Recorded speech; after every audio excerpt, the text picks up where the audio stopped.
ঈদ করার জন্য শ্বশুরবাড়ি যাচ্ছি আর গ্রিনল্যান্ড লজটা দেখতে কেমন সেটা আজকে আপনাদের সাথে শেয়ার করবো। আসসালামু আলাইকুম সবাইকে আমার চড়ুইভাতি পেজ থেকে নতুন আরো একটি ভিডিও দেখার জন্য আশা ওয়েলকাম করছি সবাই ভালো আছেন। সেহরি খাওয়ার পর থেকে আমরা আর ঘুমাইনি, তো মাত্র রাত্রে আমি 2 ঘন্টা ঘুমিয়েছি। আর এখানে আমার মেয়েকে উঠিয়ে রেডি করে নিয়েছি। কোথাও যাওয়ার কথা শুনলে সে একেবারে এক্সাইটেড থাকে।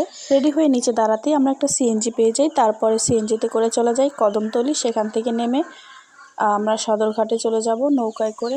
ভিডিওর শুরুতেই ছোট্ট একটি রিকোয়েস্ট করে নিচ্ছি, যারা আমার ভিডিওটি দেখছেন তাদেরকে অসংখ্য ধন্যবাদ। আর ভিডিওটি দেখতে দেখতে যদি ভালো লেগে যায় তাহলে ছোট্ট একটি লাইক দিয়ে চ্যানেলটি ফলো করার অনুরোধ রইল। আর যদি ইউটিউব চ্যানেল থেকে দেখে থাকেন তাহলে অবশ্যই সাবস্ক্রাইব করে রাখবেন। আমার বিয়ে 10 বছর হতে চলেছে, আর এই 10 বছরের ভিতরে কোনো একটা ঈদ এমন মিস যায়নি যে আমি আমার শ্বশুরবাড়িতে না করেছি।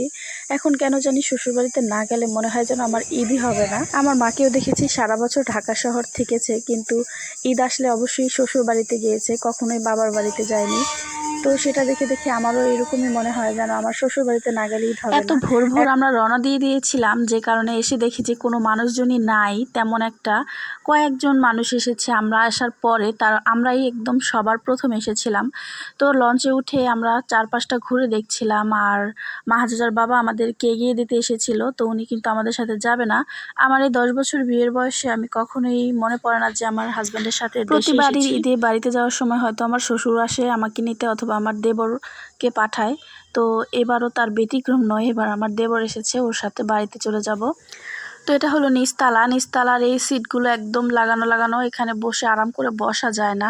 তো আমরা বিজনেস ক্লাস নিয়েছিলাম, তো দোতলার উপরে চলে গেছি। এখানে আমরা ব্যাগ ট্যাগ রেখে একটু ঘোরাঘুরি করব।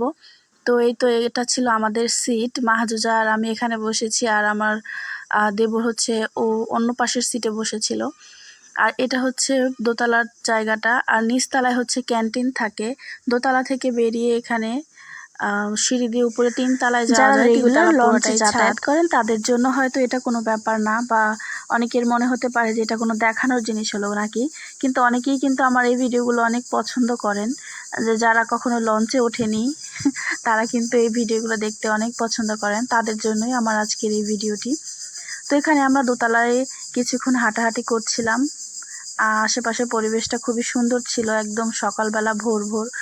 এখনো কিন্তু সূর্য ওঠেনি, কেবল মনে হয় 6:30টার মতো বাজে। 3 তলায় চলে যাব। 3 তলাটা আজকে আপনাদেরকে ঘুরে দেখাবো। 3 তলার উপরে পুরোটাই ছাদ। তো সেখানে আসলে আমরা অনেক তাড়াতাড়ি চলে গিয়েছিলাম, এই কারণে লঞ্চ কেবল পরিষ্কার করছে, ধুয়ে দিচ্ছে। আবার অনেকেই গোসল করছে, এই কারণে ভালোভাবে ভিডিওগুলো শ্যুট করা হয়নি। এখানে আমরা মা মেয়েরা একটু ঢং করছিলাম। তো মাহাজুদার বাবাই কিন্তু আমাদের ভিডিওগুলো করে দিয়েছিলেন।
তোমার জন্য আনতে, তুমি খাবা।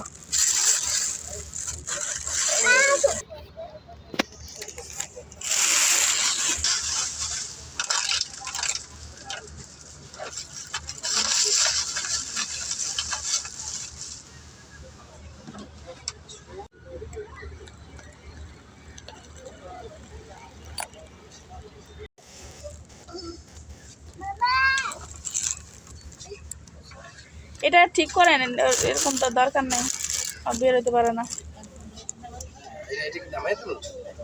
হ্যাঁ